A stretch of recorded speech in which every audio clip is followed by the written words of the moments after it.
Hello everyone, welcome to Khadayat education. बच्चों, आज की वीडियो में हम पढ़ेंगे क्लास 10th हिंदी क्षितिज काव्य खंड के अंतर्गत पाठ 4 आत्मकथ्य कविता पर आधारित प्रश्न अभ्यास। इससे पहले हमने जयशंकर प्रसाद जी का जीवन परिचय और साहित्यिक परिचय के साथ ही इस कविता को लाइन बाय लाइन करके पूरा एक्सप्लेन किया हुआ है। आप लोगों ने वीडियो नहीं देखी है तो ज़रूर देख लीजिए। नीचे डिस्क्रिप्शन बॉक्स में सभी वीडियो की लिंक दी हुई है। बच्चों, शुरू करते हैं पाठ्य पुस्तक पर आधारित सभी प्रश्न अभ्यास। प्रश्न 1, कवि आत्मकथा लिखने से क्यों बचना चाहता है? बच्चों, कविता में उन्होंने आत्मकथा न लिखने या उससे बचने के बहुत सारे कारण बताए हैं। उन कारणों में से आपको जो सबसे सटीक और आसान कारण लगता है उसे आपको प्रश्न के उत्तर में लिख देना है। पैराग्राफ या पॉइंट में आप कैसे भी लिख सकते हैं। हम पैराग्राफ में इसका आंसर लिखेंगे। कवि आत्मकथा लिखने से इसलिए बचना चाहता है क्योंकि उनका जीवन दुखदायी घटनाओं से भरा पड़ा है। अपनी सरलता के कारण उन्होंने कई बार धोखा भी खाया है। वे अपने जीवन के व्यक्तिगत अनुभव को बताकर मजाक का कारण नहीं बनना चाहते। उन्हें लगता है कि उनकी आत्मकथा में कुछ रोचक और प्रेरक नहीं है। प्रश्न नंबर 2, आत्मकथा सुनाने के संदर्भ में अभी समय भी नहीं, कवि ऐसा क्यों कहता है? बच्चों, प्रसाद जी के कुछ मित्रों ने उनसे बार बार आग्रह किया कि वे अपनी आत्मकथा लिखें। प्रसाद जी ने कहा इसके लिए अभी समय नहीं है। ऐसा उन्होंने क्यों कहा है, वही आपको इस प्रश्न के उत्तर में लिखना है। आत्मकथा सुनाने के संदर्भ में अभी समय भी नहीं, कवि ऐसा इसलिए कहता है क्योंकि कवि को लगता है कि उन्होंने अभी तक अपने जीवन में कोई बड़ी उपलब्धि हासिल नहीं की है जो दूसरों को बताने योग्य हो। इस समय उनकी पीड़ा और परेशानियां कुछ समय के लिए शांत हुई है। फिर से उन्हें याद करके वे और अधिक दुखी नहीं होना चाहते। प्रश्न 3, स्मृति को पाथेय बनाने से कवि का क्या आशय है? बच्चों, पाथेय का अर्थ होता है जीवन का सहारा और स्मृति का अर्थ होता है यादें।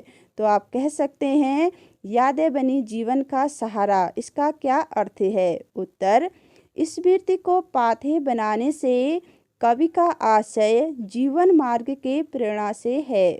कवि ने जो सुख का स्वप्न देखा था वह उसे कभी प्राप्त नहीं हुआ, इसलिए कवि स्वयं को जीवन यात्रा से थका हुआ मानता है, जिस कारण पाथेय रास्ते में यात्री को सहारा देता है, आगे बढ़ने की प्रेरणा देता है।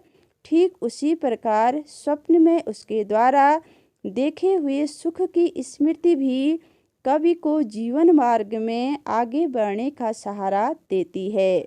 प्रश्न नंबर 4, भाव स्पष्ट कीजिए। बच्चों, इसमें आपको जो पंक्तियां दी गई है उनका अर्थ बताना है। को मिला कहाँ वह सुख जिसका मैं स्वप्न देखकर जाग गया, आलिंगन में आते आते मुस्कुरा कर जो भाग गया। उत्तर, कवि कहता है कि मैंने अपने जीवन में सुख का जो स्वप्न देखा था वह मुझे प्राप्त ही नहीं हुआ, अर्थात मेरा जीवन तो सर्वथा अभाव से ही ग्रस्त रहा। सुखी जीवन का स्वप्न तो मेरे पास आते आते मेरा आलिंगन करते ही मुझसे दूर हो गया। खो जिसके अरुण कपोलों की मतवाली सुंदर छाया में अनुरागनी उषा लेती थी निज सुहाग मधु माया में। इसका अर्थ बताना है बच्चों आपको। कवि की प्रेयसी अनुपम सौंदर्य की स्वामिनी थी। उसके लाल गाल इतने लालिमा युक्त और मतवाले थे कि प्रेममयी उषा भी उसी से लाली ग्रहण करती थी। इसलिए वह भी कवि की प्रियतमा के सौभाग्य को प्राप्त करके उसी के समान मधुर, सुंदर और मनमोहक बन गई थी। कहने का अभिप्राय है कि कवि की प्रेयसी का सौंदर्य उषा की सुंदरता से भी बढ़कर था। प्रश्न 5, उज्ज्वल गाथा कैसे गाऊं मधुर चांदनी रातों की। कथन के माध्यम से कवि क्या कहना चाहता है? उत्तर, कवि इन पंक्तियों के माध्यम से कहना चाहता है कि अपनी प्रेयसी के साथ चांदनी रातों में बिताए गए वे सुखदायक क्षण किसी उज्ज्वल गाथा की तरह ही पवित्र है, जो कवि के लिए अपने अंधकारमय जीवन में आगे बढ़ने का एकमात्र सहारा बनकर रह गया। ऐसी स्मृतियों को वह सबके सामने प्रस्तुत कर अपनी हंसी नहीं उड़ाना चाहता है, अतः वह अपने जीवन की मधुर स्मृतियों को किसी के साथ बांटना नहीं चाहता, बल्कि अपने तक ही सीमित रखना चाहता है। प्रश्न नंबर 6, आत्मकथ्य कविता की काव्य भाषा की विशेषताएं उदाहरण सहित लिखिए। बच्चों, जो आत्मकथ्य कविता है उसमें क्या विशेष है, उसी को आपने इस उत्तर में लिखना है। आत्मकथ्य कविता की भाषागत विशेषताएं निम्नलिखित है। नंबर 1, आत्मकथ्य कविता में प्रसाद जी ने खड़ी बोली हिंदी के साथ अनेक जगह संस्कृत के तत्सम शब्दों का प्रयोग भी किया है। जैसे बच्चों प्रश्न में पूछा है उदाहरण, तो आपको उदाहरण भी देना है। जैसे मधुप, अनंत, नीलिमा, मलिन, उपहास, अरुण, कपोल, स्मृति, पाथे आदि ये सभी तत्सम शब्द है बच्चों।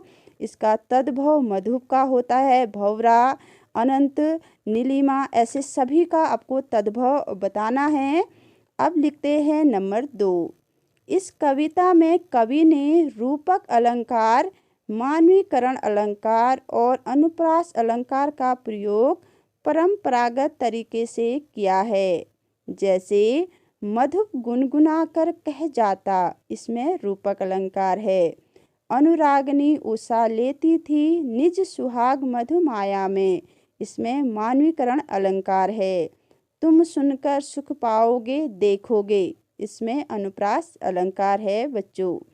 नंबर 3 है, अपने काव्य में सजीवता लाने के लिए कवि ने नवीन शब्दों का प्रयोग किया है। जैसे यह विडंबना, अरे सरलते तेरी हंसी उड़ाऊं मैं, भूले अपनी या प्रवंचना औरों की दिखलाऊं मैं। यहाँ पर कवि ने विडंबना, प्रवंचना जैसे नवीन शब्दों का प्रयोग किया है। अब नंबर 4 है बच्चों, प्रसाद जी छायावाद के जनक के रूप में जाने जाते हैं, अतः उनके काव्य में लाक्षणिकता का समावेश स्वाभाविक रूप से दृष्टिगत होता है। जैसे मिला कहाँ वह सुख जिसका मैं स्वप्न देखकर जाग गया। प्रश्न नंबर 7, कवि ने जो सुख का स्वप्न देखा था उसे कविता में किस रूप में अभिव्यक्त किया है? बच्चों, जो उन्होंने सुखी जीवन का स्वप्न देखा था उसे कविता में किस रूप में अभिव्यक्त किया है वो आपको बताना है।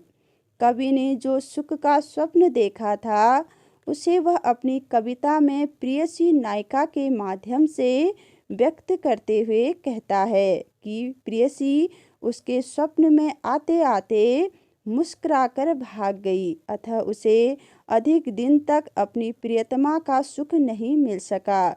जिसे वह सुख समझता था वह स्वप्न रूपी छलावा था, जो अस्थायी रूप से उसके जीवन में आई थी और हमेशा के लिए चली गई थी। बच्चों, अब पढ़ना है आप लोगों को रचना और अभिव्यक्ति। रचना आपने प्रश्नों के उत्तरों की रचना खुद करनी है। प्रश्न 8, इस कविता के माध्यम से प्रसाद जी के व्यक्तित्व की जो झलक मिलती है उसे अपने शब्दों में लिखिए। बच्चों, पूरी कविता को पढ़ने के बाद उनके व्यक्तित्व के बारे में जिसे आप जान लेते हैं उसी को आपको लिखना है। जैसे आत्मकथ्य कविता के माध्यम से कवि जयशंकर प्रसाद के व्यक्तित्व की जो झलक मिलती है उसके आधार पर हम कह सकते हैं कि प्रसाद जी अत्यंत उदार, विनम्र, निराभिमानी और सरल स्वभाव के व्यक्ति थे।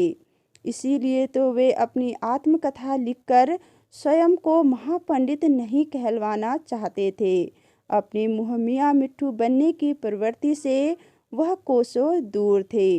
अपने जीवन की कमियों व दुर्बलताओं को दूसरों के सामने लिखकर या कहकर उपहास का पात्र नहीं बनना चाहते थे।